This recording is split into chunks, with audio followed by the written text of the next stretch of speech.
तो दक्षिण एशिया में एक बार फिर से माहौल काफी गर्म हो गया है। दिल्ली में एक धमाका, सरकार की तरफ से एक बहुत ही कड़ी चेतावनी और एक नाम जो हर तरफ सुनाई दे रहा है, ऑपरेशन सिंदूर 2.0। तो आखिर ये है क्या? इसका मतलब क्या है? क्या हम एक नए टकराव की दहलीज पर खड़े हैं? चलिए इस पूरी सिचुएशन को आराम से समझते हैं, एक एक करके। देखिए, हर बड़ी चीज की शुरुआत कहीं ना कहीं से होती है ना। और इस कहानी की शुरुआत हुई है एक वार्निंग से। एक ऐसी वार्निंग जिसने सिर्फ दिल्ली ही नहीं बल्कि पूरे दक्षिण एशिया में कह सकता है कि एक अलार्म बजा दिया है। सोचकर देखिए, भारत की राजधानी दिल्ली, उसके बिल्कुल दिल में लाल किले के पास एक धमाका होता है। ये कोई मामूली आतंकी हमला नहीं था। इसे भारत की संप्रभुता पर एक सीधे हमले की तरह देखा गया। और बस इसके बाद सब कुछ बदल गया। माहौल में टेंशन एकदम से बढ़ गया। अटैक के कुछ ही घंटों के अंदर प्रधानमंत्री मोदी का एक स्टेटमेंट आता है। और ये कोई मामूली स्टेटमेंट नहीं, एक साफ साफ चेतावनी थी। उनके शब्द बिल्कुल क्लियर थे। ये एक वादा था, एक तरह की धमकी भी, और एक इशारा कि अब चीजें पहले जैसी नहीं रहने वाली हैं। अब ऑपरेशन सिंदूर 2.0 का जिक्र हो रहा है तो जाहिर सी बात है कि कोई 1.0 भी रहा होगा, राइट? तो आज जो हो रहा है उसे ठीक से समझने के लिए थोड़ा सा पीछे चलते हैं। उस पहले ऑपरेशन की कहानी को जानते हैं जिसने इस पूरे रीजन में, कह सकते हैं कि खेल के रूल्स ही बदल दिए थे। तो क्या था ये पहला ऑपरेशन सिंदूर? वो ऑपरेशन जिसने एक ऐसा प्रेसिडेंट सेट किया जिसकी गूंज आज भी सुनाई देती है और जिसने आज के हालात की नींव रखी। बात है साल 2025 की। मई का महीना था। पहलगाम की खूबसूरत वादियों में एक बड़ा टेरर अटैक हुआ जिसने पूरे देश को हिलाकर रख दिया। भारत का जवाब बहुत तेज और डिसाइसिव था। नाम था ऑपरेशन सिंदूर। और ये सिर्फ एक बदले की कार्रवाई नहीं थी, ये एक स्टेटमेंट था। और इस ऑपरेशन का जो स्केल था वो कमाल का था। रिपोर्ट्स के मुताबिक 100 से भी ज्यादा आतंकवादी मारे गए।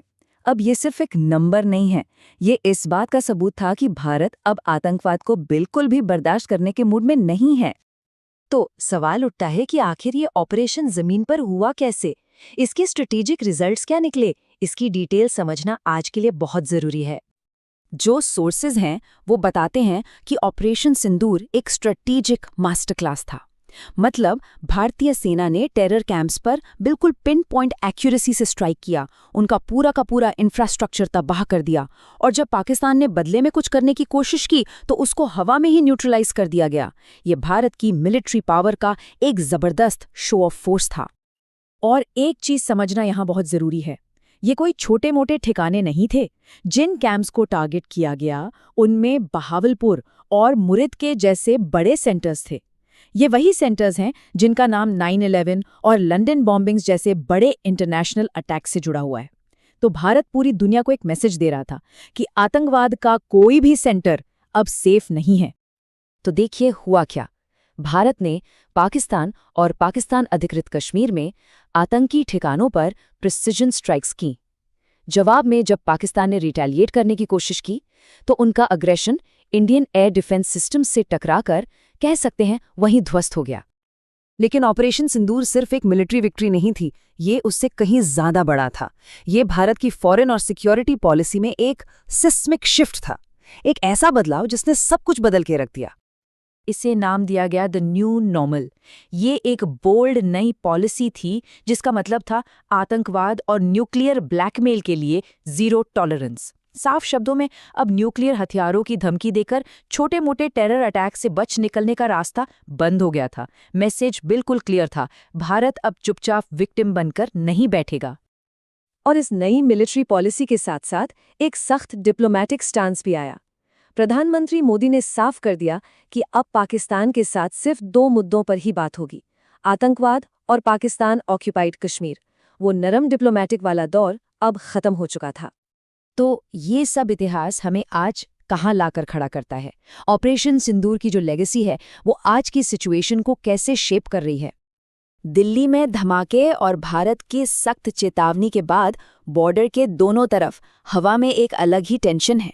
रिपोर्ट्स आ रही हैं कि पाकिस्तान के एयरबेस और नेवल फैसिलिटीज हाई अलर्ट पर हैं।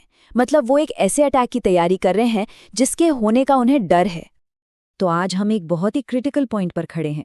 क्या हम एक नए बड़े कॉन्फ्लिक्ट की तरफ बढ़ रहे हैं, या फिर ये इस रीजन की सिक्योरिटी के लिए एक नई और शायद ज्यादा खतरनाक रियलिटी है, जहां डिसाइसिव मिलिट्री एक्शन ही नया रूल बन गया है? इसका जवाब तो देखिए वक्त ही देगा, लेकिन एक बात बिल्कुल साफ है, पूरे दक्षिण एशिया की निगाहें इस वक्त भारत पर हैं, ये देखने के लिए कि उनका अगला कदम क्या होगा।